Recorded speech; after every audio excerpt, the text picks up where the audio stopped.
this story, a wealthy man who only dates poor girls hides his cruelty behind generosity, abusing them while feeding their families, until one woman refuses to be silenced. The first time Obinna hit a woman, no one knew. The second time, someone suspected. By the 10th time, many people knew. But nobody spoke. Because Obinna was not just another Lagos big boy. He was the kind of man who could pay your rent before you even asked. The kind who could settle hospital bills overnight. The kind whose money could turn hunger into comfort in a single afternoon. And in Lagos, kindness that comes with money is often mistaken for goodness. Obinna lived on Victoria Island in a tall glass apartment building that overlooked the lagoon like a king surveying his kingdom. From his balcony, he could see the glittering skyline stretching into the night, dotted with luxury hotels and restless traffic crawling across the bridges. The city sparkled differently from up there, calmer, softer, almost obedient. Inside his apartment, everything screamed success. Marble floors polished to mirror brightness. Leather couches imported from Italy. Paintings that cost more than most families earned in a year. Even the air carried the faint scent of expensive cologne and freshly cleaned wealth. Obinna loved that smell. He was tall, broad-shouldered, and naturally intimidating, though strangers rarely noticed that part first. What they noticed was his easy laughter, his confident stride, and the way he spoke like a man who had never been told no. His friends adored him. Women admired him. Business partners respected him. And Obinna enjoyed every second of it. On most Friday nights, his apartment transformed into a playground of music, laughter, and expensive liquor. His friends would gather around his glass dining table, trading stories, teasing each other, and praising Obinna for his generosity. "Guy, you today help people," one of them would often say. Obinna would smile, lean back in his chair, and wave it off like it was nothing. "I just like to support," he would reply casually. But Obinna's version of support came with a pattern nobody in that room ever noticed. Obinna never dated women who lived the island lifestyle. He avoided them deliberately. To him, island girls were too independent, too confident, too difficult to control. Instead, Obinna crossed the bridge. He found his girlfriends in places where survival itself was a daily achievement. In neighborhoods where electricity was a luxury, and clean water was sometimes a blessing people prayed for. In communities where families lived together in cramped rooms and counted every meal like it might be their last full one for the week. And when Obinna entered those neighborhoods, he entered like rain during drought. He never rushed relationships. He studied his targets carefully. He liked women who carried responsibility on their shoulders. Women who worried about their siblings' school fees, their parents' medical bills, or the next rent deadline creeping closer every month. He would meet them by chance or sometimes through introductions, always presenting himself as calm, respectful, and generous. He listened to their struggles with soft eyes and patient silence, nodding like he understood pain intimately. Then he would begin to help. First, it might be something small. Groceries, transport money, or a new phone to make life easier. Then came the bigger gestures. Rent paid without warning. Hospital bills cleared overnight. Bags of rice delivered to family homes. School fees settled before deadlines could even create fear. To those families, Obinna was not just a boyfriend. He was salvation. Mothers prayed for him like he was a son sent from heaven. Fathers praised him in front of neighbors. Younger siblings called him brother, sometimes even uncle. His name traveled through streets and compounds with admiration and gratitude. And Obinna loved that admiration. But admiration was not love. And generosity was not kindness. At first, every relationship felt like a dream. Obinna showered his girlfriends with attention and luxury. He took them to restaurants they had only seen in pictures. He bought them clothes that made them feel like they belonged in a world they once thought was unreachable. For a while, they believed their lives had changed forever. Then, slowly, Obinna changed too. It often began with something small. A question about who they spoke to during the day. A complaint about how they dressed. A warning disguised as concern. His voice would grow firmer, his patience shorter, his eyes harder. The first slap always shocked them. It usually came after an argument that felt too small to end in violence. Food that wasn't hot enough, a phone call he didn't like, or a delayed reply to his messages. And immediately after, Obinna would apologize. He would buy gifts. He would promise it would never happen again. The women cried. They forgave him. And the cycle continued. The second slap came easier. The third came faster. And soon, the apologies became shorter than the violence. Some women tried to leave. Many even packed their bags and returned home in tears, determined never to see Obinna again. But leaving Obinna meant something else. It meant unpaid school fees for younger siblings. It meant empty kitchens and overdue rent. It meant returning to the very hardship they had briefly escaped. And often, Their families begged them to stay. Just manage him, their mothers would whisper. He is helping us, their fathers would say quietly. Obinna always knew when his girlfriends reached that breaking point. The moment when they realized leaving him would hurt more people than just themselves. That moment was when his control became complete. And so, the relationships always ended the same way. The girl would eventually disappear from Obinna's life, emotionally broken, physically bruised, or simply exhausted from enduring pain disguised as love. And within months, sometimes weeks, Obinna would appear again, smiling, confident, and holding the hand of another young woman who believed she had found her miracle. In Lagos, rumors about Obinna floated quietly between neighborhoods, carried by whispers and warning glances. Some women heard those stories and stayed far away from him. Others heard them and chose not to believe them, trusting the comfort he offered over the fear they could not yet see. Because when survival is at stake, hope often sounds louder than caution. By the time another woman entered Obinna's life, his friends only saw another beautiful girlfriend. His neighbors only saw another happy couple. And his reputation as a generous man continued to grow stronger with every family he supported. But behind the walls of his island apartment, behind the polished marble floors and sparkling city views, Obinna carried a truth that followed him silently like a shadow. He did not just date women, Obinna destroyed them. And for years, nobody had ever stopped him. If Lagos had a sound for heartbreak, it would echo through the streets of Ajagunle, Makoko, and the other corners of the mainland where Obinna's girlfriends came from. And yet, in those same neighborhoods, families whispered about him like he was a hero. Because he paid the bills they could not. Because he fed the hungry mouths they could not. Because for a moment he made life easier. And that was how Obinna trapped them.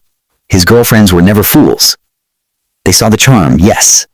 The gifts, the dinners, the attention.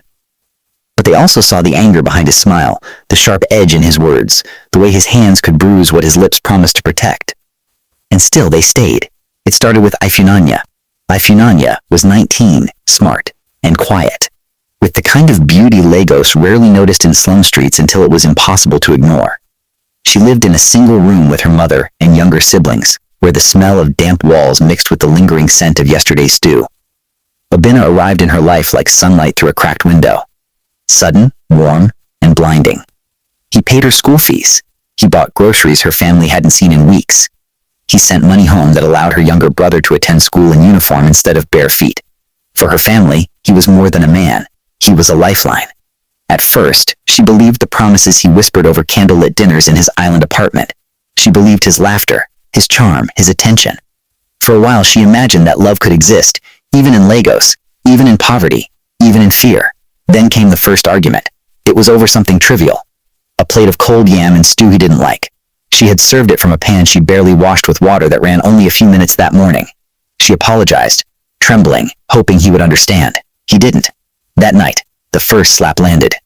Hard enough to leave a mark, soft enough to whisper, "I can still stop." The second time came faster. The third followed weeks later, after a delayed message from a male cousin who had only called to check on her family. Each time, he apologized afterward. Each time, he promised he would never do it again. Each time, he showered her family with more money, more groceries, more proofs that he cared. And each time, she stayed. Because leaving Obinna meant leaving the comfort he had brought to her home. Because leaving meant watching her siblings go hungry again, knowing she could have prevented it. Because her mother would beg her, "Please, manage him, for your brothers, for your family." And Obinna knew this. He knew exactly how far he could push, exactly how long he could make fear, shame, and gratitude fight inside a woman's heart until she surrendered again. He called it keeping balance. The rest of Lagos called it cruelty. And still, no one stopped him. Weeks turned into months. Months turned into years. Ifunanya endured quietly, hiding bruises under long sleeves, telling herself it was just a phase, that perhaps the man who gave so much could also be a man who learned to love properly, eventually. But some lessons come too late. One evening, after yet another argument over something as small as cold soup, Obinna lost control completely. He struck Ifunanya harder than ever before. She fell, the room spinning around her, the walls closing in. When she tried to rise, her body refused. She collapsed in silence. By morning, she was gone. Her family grieved. The neighborhood mourned quietly, whispering warnings and regrets. But Obinna, he walked the island streets as if nothing had happened, his new girlfriend unaware of the pattern that had already destroyed another life. And just like that, the cycle began again. Within weeks, he appeared with a new girl, Kiamaka. Kiamaka lived in Makoko, her family struggling with rent, water bills, and the constant hum of a neighborhood that never slept. When Obinna appeared, he carried the same charm, the same gifts, the same promises.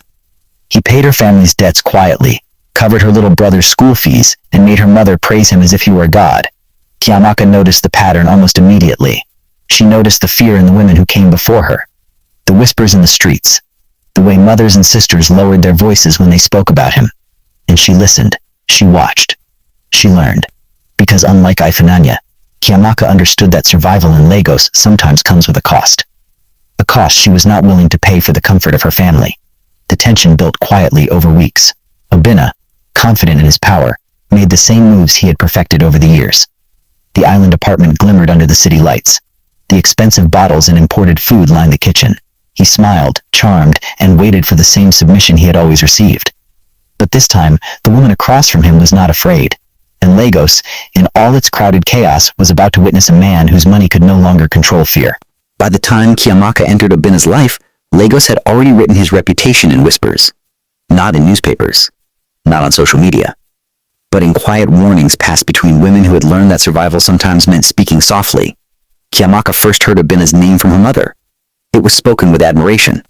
"He is a good man," her mother had said, adjusting the wrapper around her waist while counting the money Obinna had sent for her younger brother's school fees. God has finally remembered this family. Kiamaka smiled politely, but something inside her tightened. She had grown up in Makoko, where people survived by learning to read what was not spoken. Where kindness sometimes came wrapped in hidden conditions. Where promises often demanded silent sacrifices.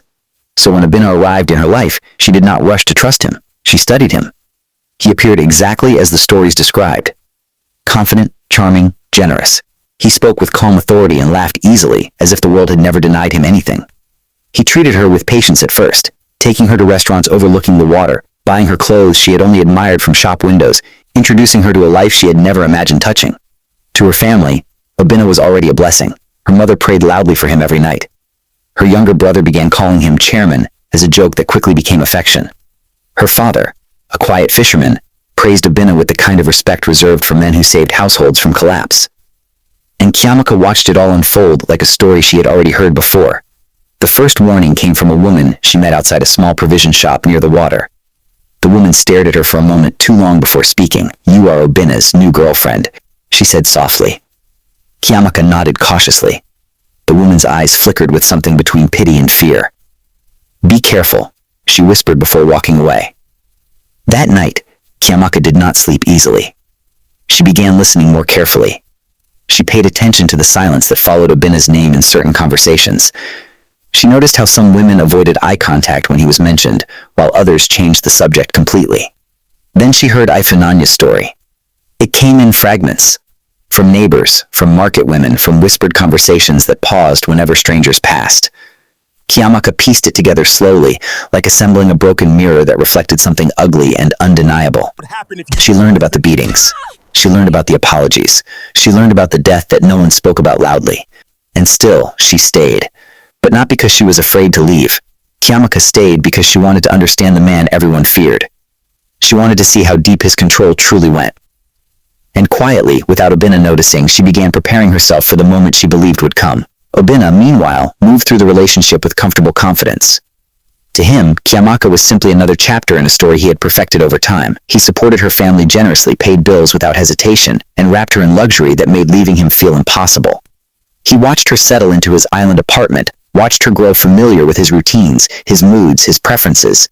He believed he was shaping her into another obedient figure in his carefully controlled world. But Kiamaka was observing him just as closely. She noticed how his temper rose when he felt disrespected. She noticed how he used silence as intimidation. She noticed how apologies followed violence like rehearsed performances. And she waited. Weeks passed. Then months. The tension built slowly, almost invisibly. Obinna began testing boundaries the same way he always had. Small criticisms, sharper tones, sudden accusations over nothing. Kiamaka responded calmly, sometimes with silence, sometimes with carefully chosen words that never provoked him, but never surrendered completely either. It unsettled him. Obinna was used to fear. He understood tears. He knew how to control women who begged for forgiveness. But Kiamaka's quiet composure confused him. It made him restless, like a man walking through a familiar room that suddenly felt unfamiliar. One evening, the breaking point arrived. The city lights shimmered outside his apartment as Lego slipped into its restless night rhythm. Kiamaka had prepared dinner, carefully plating the food the way he preferred. The apartment smelled of pepper soup and spices, warm and inviting. Obinna sat at the table, scrolling through his phone, barely acknowledging her presence. When he finally tasted the food, his expression hardened instantly. "This is cold," he said sharply. Kiamaka looked at him calmly. "I just served it." Obinna dropped his spoon against the plate, the sharp sound echoing across the room. "Are you arguing with me?" he asked, his voice rising with familiar menace. She shook her head slowly. "No." But her eyes did not lower. That was new. Obinna stood up abruptly, the chair scraping loudly against the floor. He moved toward her with the slow, deliberate steps of a man who believed fear would arrive before his hand did. He had walked this path too many times to expect anything different. "You think you are different from the others?" he asked, his voice tightening with anger and disbelief. Kiamaka remained still. For the first time since he met her, Obinna saw something in her eyes he had never seen in any woman he had raised his hand against. It was not fear. It was readiness. He lifted his hand, confident that history would repeat itself. Confident that she would flinch, cry, beg. Just like every woman before her. But Kiamaka did not move. She watched him with steady calm, her expression unreadable, her body still, her breathing slow and controlled. And for the first time in years, Obinna hesitated.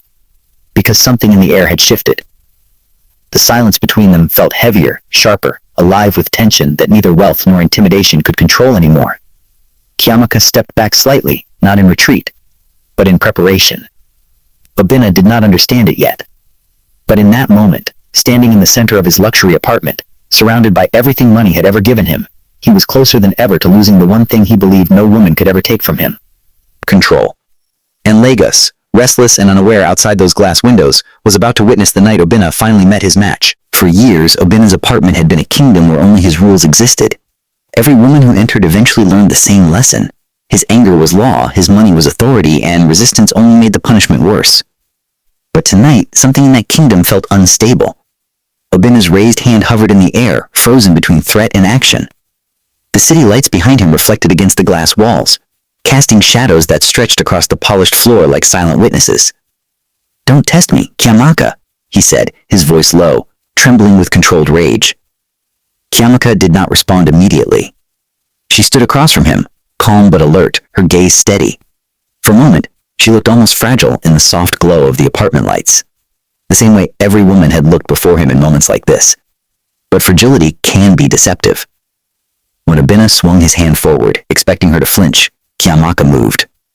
Not backward, not sideways. Forward. She grabbed his wrist mid-air with a speed that shocked him. Her grip was firm, unexpected, and precise. Obinna staggered slightly, more from surprise than pain, his confidence cracking like glass under pressure. "Obinna," she said quietly, her voice steady but sharp. "This ends today." For a second, he stared at her, confused. Then anger exploded across his face. "You think you can fight me?" he shouted, trying to pull free. Kiamaka twisted his arm sharply, forcing him to stumble backward. The movement was swift and deliberate, not reckless, not desperate, prepared. Obinna lost his balance and crashed against the glass coffee table, the sound echoing through the apartment like a warning bell. He struggled to rise, but Kiamaka pushed him down again, her composure terrifying in its calmness. "You made women choose between their families and their safety," she said, her voice rising slightly, each word landing like a verdict. "You fed their homes and destroyed their lives." Obinna tried to overpower her, but she had already calculated his movements, using his size and weight against him. Within seconds, she forced him onto the floor, grabbing a thick scarf from the couch and binding his wrists tightly. For the first time in years, Obinna felt fear, real fear, crawling beneath his skin. "Are you mad?" he barked, struggling violently. "Unto me." Kiamaka stepped back, breathing heavily but controlled. She stared down at him, her eyes burning with anger that had clearly lived inside her long before tonight. "No," she said calmly. "I'm finished being afraid." Obinna's phone lay on the table beside him, vibrating with incoming calls and messages. Kiamaka picked it up slowly. She scrolled through his contacts, then placed a call on speaker. Within minutes, voices began filling the apartment. Concerned friends, curious associates, people who had always laughed at Obinna's jokes and praised his success. Kiamaka spoke clearly when they answered. "Come to Obinna's apartment," she said. "You need to see the truth about your friend." Obinna's eyes widened with panic. "Don't you dare!" But she ended the call. Time passed slowly after that. The tension inside the apartment thickened as Obinna continued struggling, his anger dissolving into desperation. Outside, Lagos traffic hummed endlessly, unaware that one of its most confident sons was lying helpless on his own living room floor. The doorbell rang 20 minutes later. Chiamaka opened the door. Obina's closest friends stepped inside first, their laughter fading instantly when they saw him restrained on the ground. Behind them came neighbors, security staff, and a few women who had once dated him. Drawn by whispers spreading quickly through phone calls and curiosity, silence filled the room. Obina tried to speak, but the humiliation strangled his voice. The same man who once commanded rooms now avoided eye contact, sweat gathering across his forehead. Chiamaka stood beside him, composed, unshaken. "This is the man you called generous," she said firmly. "This is the man who beat women and paid their families so they would stay silent." Murmurs spread across the apartment. Some faces hardened with anger, others lowered with shame. One of the women stepped forward slowly. Her voice trembled when she spoke. "He did it to me too." Another nodded quietly. "And me." The truth, buried for years under fear and gratitude, began rising like floodwater that could no longer be contained. Obina stared around the room, searching for loyalty, for defense, for anything that could restore the authority he had lost. But all he saw were faces that now looked at him differently. Not with admiration, not with envy, but with judgment. The kingdom had collapsed. Chiamaka loosened the scarf around his wrists but did not untie him completely. She leaned closer, her voice dropping into a quiet tone only he could hear. "You used money to trap women," she said softly. "Tonight, your money couldn't save you." She stepped back and faced the room again. "No family should survive from a daughter's suffering," she said clearly. "And no man should hide violence behind generosity." No one argued. Later that night, Obina sat alone in the same apartment that once defined his power. The city lights still shimmered outside, the lagoon still reflected the glow of Lagos nightlife, and traffic still crawled endlessly across the bridges. But everything looked different. The silence inside the room felt heavier than any noise he had ever heard. His phone, once alive with admiration and invitations, lay still beside him. Messages now filled with accusations, disappointment, and distance. For the first time in his life, Obina understood something he had never feared before. Reputation can be built with money, but it can be destroyed by truth. Chiamaka left that apartment without looking back. She returned to the mainland, not as a victim who survived abuse, but as a woman who ended a cycle many believed would never stop. And across Lagos, from the glittering island skyline to the crowded streets of Makoko and Ajagunle, her story traveled quickly. Whispered first, then spoken boldly until it became a warning passed from mother to daughter, from friend to friend. Because Lagos had learned a lesson that night. Some men believe strength is measured by how much control they hold over women. But true strength is revealed when someone finally refuses to be controlled. And that was how Obina, the man who once ruled with fear and money, became the man who was remembered for the night he finally met his match. What did you get to learn from this story? Kindly drop your thoughts and questions below. Do well to hit the subscribe button to see more emotional and exciting stories like this on Afro Tales by Siri.